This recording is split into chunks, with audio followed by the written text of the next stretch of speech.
Most of the world's big solar power farms are located in desert regions due to the abundance of flat land and sunlight. However, there is also significant airborne dust and sand in these regions that accumulate on top of the solar panel surface, which can significantly reduce the power output. The most common way the dust is removed is by using water, fresh water, which has to be transported to the region from elsewhere.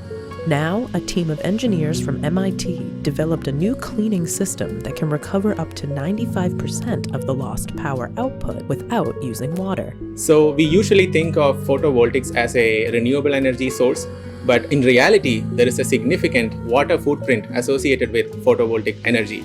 We estimate that nearly 30 billion gallons of water is consumed worldwide for solar panel cleaning purposes. And this is fresh water. And such a quantity of water can satisfy the annual water needs of up to 1 million people in developing and underdeveloped countries. So what we have developed is a technology based on electrostatic repulsion of dust that removes dust from solar panels without consuming a single drop of water.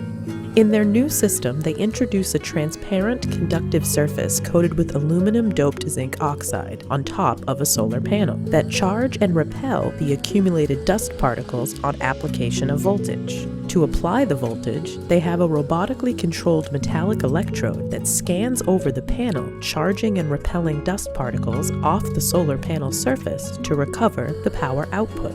Some of the smaller scale power plants actually use dry scrubbing using rotating brushes controlled by robotic actuators.